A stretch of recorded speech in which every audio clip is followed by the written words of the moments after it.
Pretty sick. This is a 2020 Kawasaki Z125.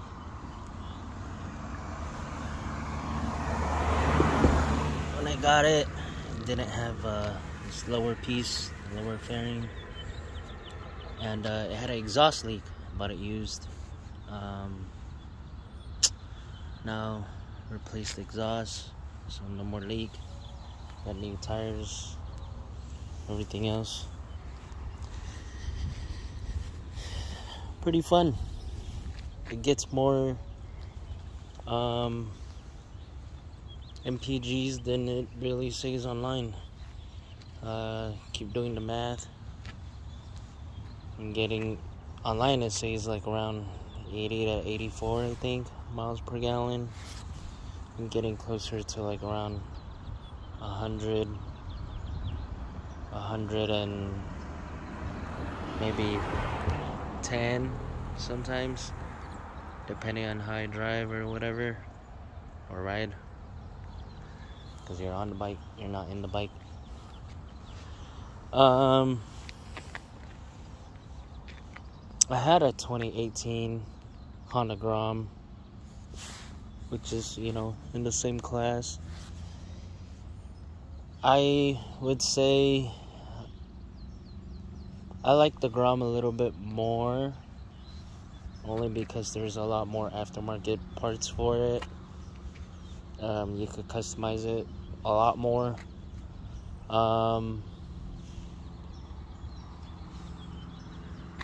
But the cool thing about the Z125 is you have a slightly larger tank. Instead of like a 1.3 or 1.4 gallon tank, this one is like 2 gallons. Here in California right now, 2024, premium is like around 570, 580 a gallon, depending on where you live. I live here in LA. So yeah, it's expensive. My brother lives in Texas. Apparently it's only like 2 something for them for premium, and there's not 91, they have 93 octane. So I would say you're a lot better off out of there.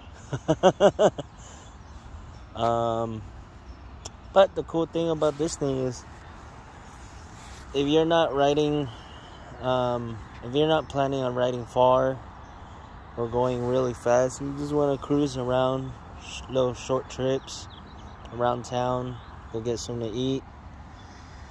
It's fun. It's awesome. It's easy to pop wheelies. It's a 4-speed manual transmission. And you can, as you can tell, the previous owner dropped it, bent the rear brake lever, and they also did all these lights that I think is kind of useless because it just wobbles, but sounds pretty good. I like this exhaust. It's alright. I didn't want to spend too much money on this thing because I ride bigger bikes most of the time. I have a collection of bikes, but this is how it sounds.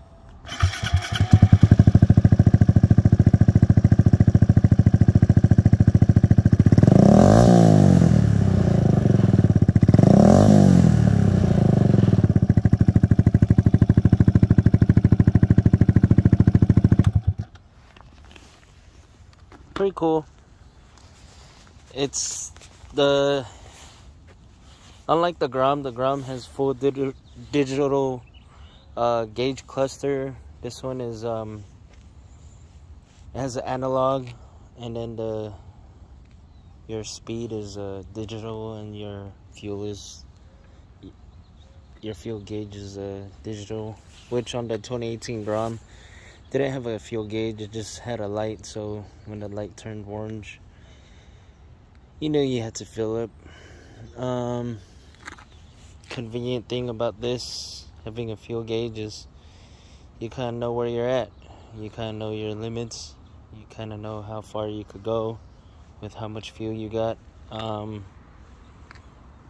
It's pretty amazing. I feel like when you're above half a tank, I feel like it wastes less fuel. It consumes less fuel, I guess you could say. Instead of, if you go past half a tank of fuel, then that's when I feel like it does consume a little bit more. Not really much to complain about, because you're still getting really high gas mileage compared to anything else out there. Any car, my truck, I have a diesel truck. Harleys, Road King, Street Glide, still better on fuel. The only thing is you're just limited to city driving only, because in the state of California, I don't know about other states, but in the state of California, it has to be 250 cc's or bigger to be highway legal. Anything under 250 cc's, it's illegal to be on the highway, which sometimes you still see guys with 180 cc big bore kits riding around the freeway when it's jam-packed, and you could barely see them. The bad thing about it is if you're in a lifted truck, you definitely can't see any small bikes or any, and even 250 cc's, it's really hard to see them. Actually, I would say even 600s and 1000s, you can barely see them. The only thing is you can hear them, but lately a lot of the guys with electric bikes, you can't hear them, you can't see them. They're in your blind spot. You gotta pay, really close attention to everything. The cool thing about this spot is that I chose this spot to do my first video here on YouTube, is you can see Dodger Stadium. And then just right over there where you see that big building, the biggest cream color building, is USC Medical Center, which is also considered General Hospital.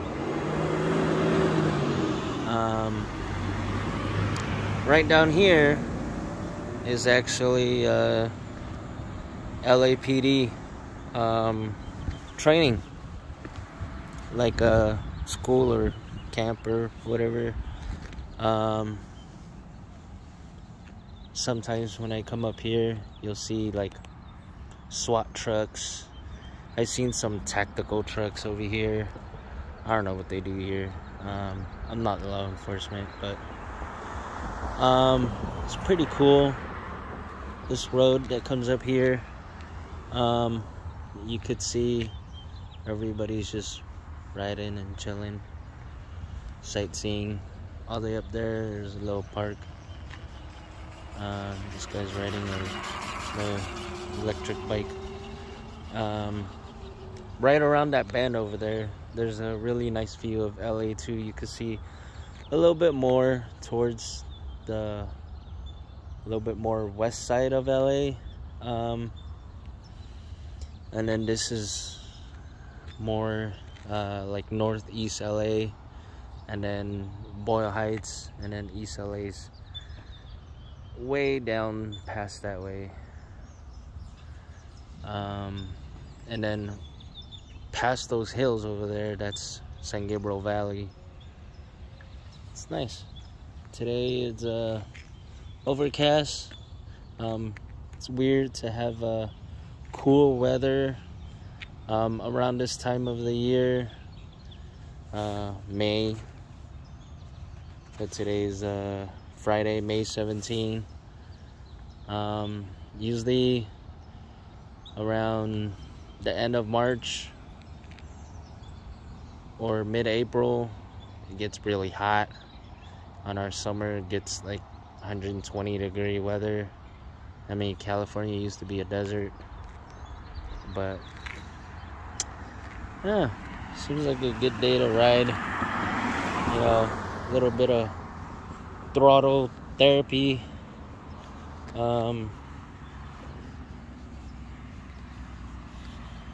It's good to, you know, if you don't know how to ride, I would highly suggest learn how to ride safely.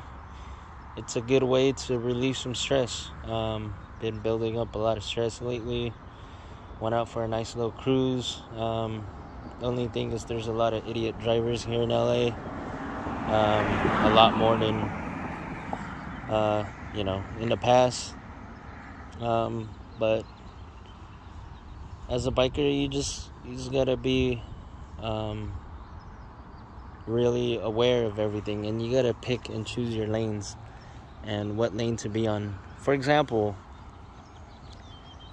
you see that road right there.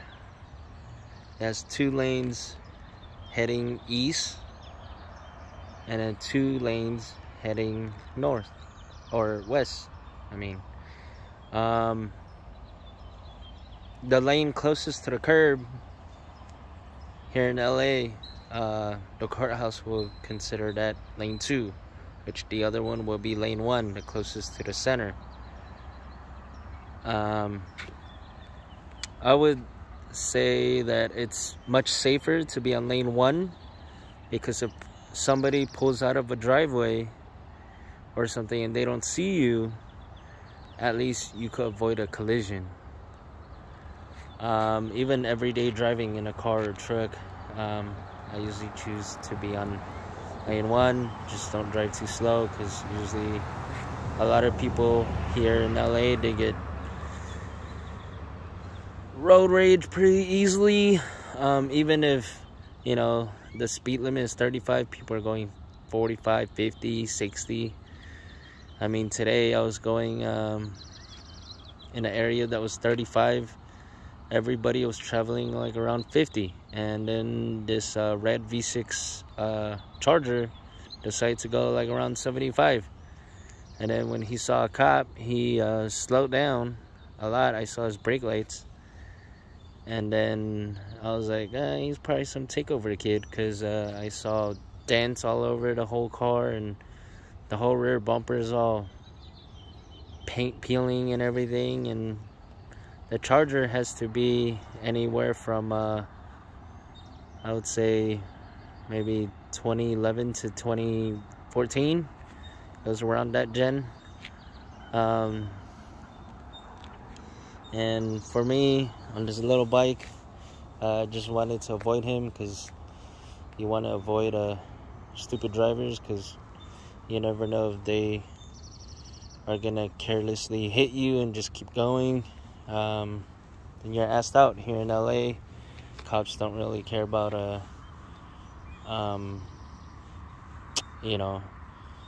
bikers that much. They don't really care about hit and runs anymore. It feels like, I feel like crime now here in LA has went up like 3,000-4,000%, and cops really don't care.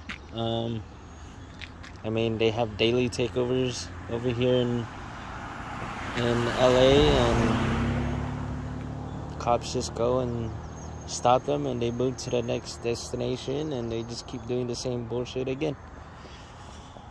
Yeah, it sucks.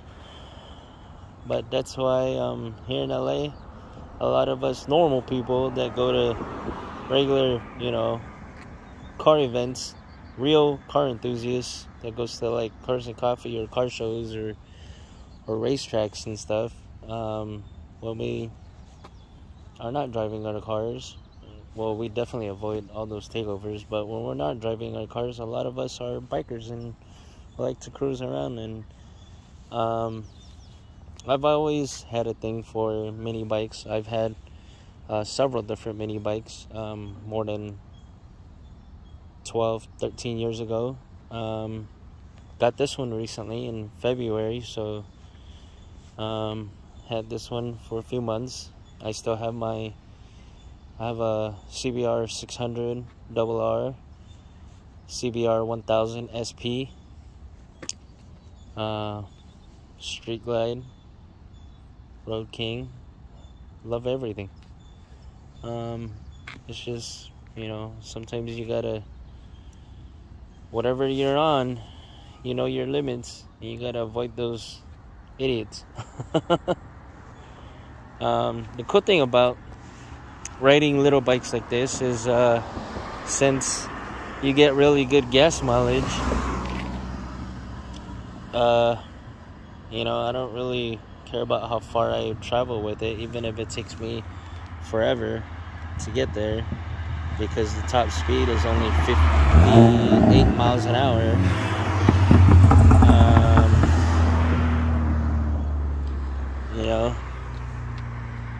I just enjoy the ride over there. Maybe go somewhere, eat. I don't drink, but just chilling. But yeah, it's my 2 cents on one of these little mini bikes. It's fun. I like it. Cool. I highly recommend. Once you do get a Kawasaki Z125, I don't know if it came with cheap tires in the front and rear, but this one has I think they're Kendas or something. I wanted to change the front, but my mechanic didn't have the front tires, so I'm waiting on that. Change the rear, got a Michelin. Awesome, amazing tire. Love them in the rain. As you can tell, the tread pattern. This design right here. So this is your main contact patch. The design right here, it'll push the rain out these grooves and out the way of your tire. Where more sporty tires, well, this one's kind of a sporty tire, but most tires, they'll have a little bit of groove. They usually don't have these, but they'll have this, and of course they always have the line in the middle. They're more for grip, but cheap tires, I would say they don't grip as well. I did notice that when I was trying to lean, it felt a little unstable in the front. Definitely can't wait for the front tire, because you spend the extra money to not lay down. I say it's worth it, because then you could ride another day. Well, thank you for watching the video. Please subscribe.